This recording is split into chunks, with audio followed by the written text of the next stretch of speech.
Trying to find the strongest Pokemon out of all the new Pokemon being introduced is a task for any Pokemon enthusiast. But when they're all legendary Pokemon, it shouldn't be that hard, right?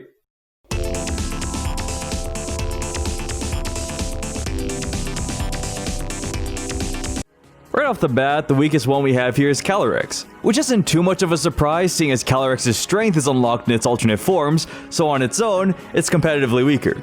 There are times on the channel where we go into seeing how strong a Pokemon is from their abilities in the games, or in the anime, or reasons that are beyond their stats. And while possessing people and talking through them is a strength, we'll only be focusing on their stats and competitive viability to find the strongest Pokemon and see how they'd fare in a 6v6 team battle and if you should pick them. Calyrex can stay in the box. Its stats are pretty average, and as I mentioned earlier, most of its power is unlocked in its forms. It does have decent moves, and you can choose between any stat you want to focus on as they're all even, but Calyrex's base form will be outspeeding, or out-tanking, or out-strengthening, or outdoing the competition. But seeing as Calyrex is clearly at the bottom of this list without too many needed reasons, let's talk about his strengths to show what makes Calyrex strong. The next Pokemon on this list, directly after Calyrex, is Galarian Articuno. Moving on up with a nice 580 stat base to spread things around a little bit more, it also has the ability competitive that'll raise its special attack by 2 stages for each of its stats that have been lowered by another Pokemon. It might be a bit tricky to use this as a reliable way to boost your special attack, but it may still be able to get in some hard hits on its own with that 125 base special attack it has. It might get outsped as well and knocked out somewhat easily, but there's some room for potential. One of the biggest problems it has is its move pool, as it really only learns Psychic and Flying type moves, so not too much coverage or choice. And as a special attacker, there are many other Pokemon that can replace the job it's trying to do. Moltres comes next in this line of how strong are the new legendary Pokemon as we barrel out of the lower Pokemon tiers and into at least underused. So while the last two may be strong in their respective PU and RU tiers, Galarian Moltres starts to strengthen things up. It might not be the heavy sweeper you're looking for, but with a good array of moves and multiple chances to flinch someone, and even some status moves like Nasty Plot to set up, and Taunt, and Rest to keep you alive, then you've got some room to work with here. Berserk is also just a better ability that you can take advantage of, as it raises its special attack when it reaches half or less than half of its HP. It's a lot more of a consistent ability compared to competitive, and Galarian Moltres also has a bit of bulk and power that you wouldn't normally expect this bird to have. Glacier is one of the newly brought in legendaries that can pack a punch. With its crazy 145 attack, it's definitely strong in physical strength and even a high amount of defense at 130. It does get kept down a bit by its speed stat, but with some powerful physical moves, a Trick Room, and its Chilling Neigh ability that lets it gain power if it KOs another Pokemon, then you can definitely set this Pokemon up to strongly sweep through an entire team and see its full strength at least once in a YouTube video with a caps lock title somewhere.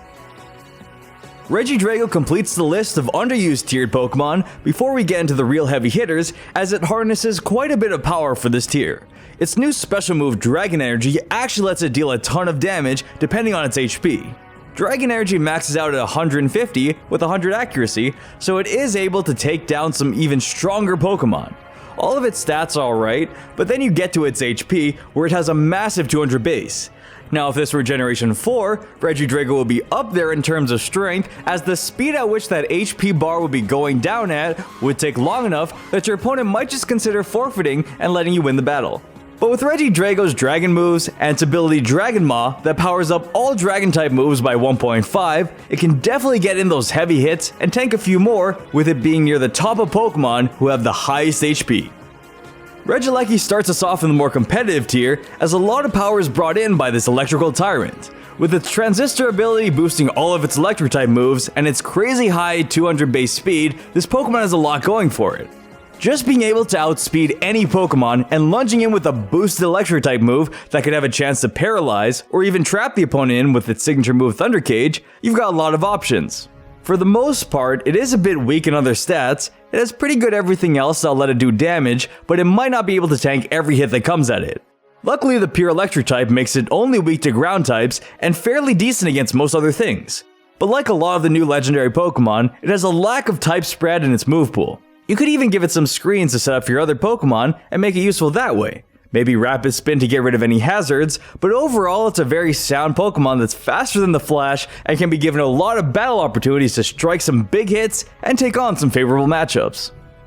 The new Zapdos is looking pretty good with some powerful mechanics, which is nice to see as regular Zapdos has always been a static pick to consider for teams in just about every generation, except Gen 5 when it dropped one tier. But then it came back with a fight. Galarian Zapdos swaps over to the fighting flying type and goes in swinging. It's now a physical attacker and still maintains that good speed to fight against any opponents.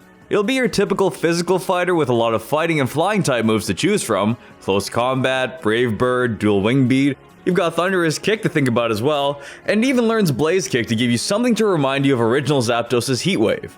You can also add in things like Bulk Up and Taunt to mix things up, but the best part about this Pokemon is that it's a physical fighting type and not a special fighting type, which means we don't have to consider giving it Focus Blast.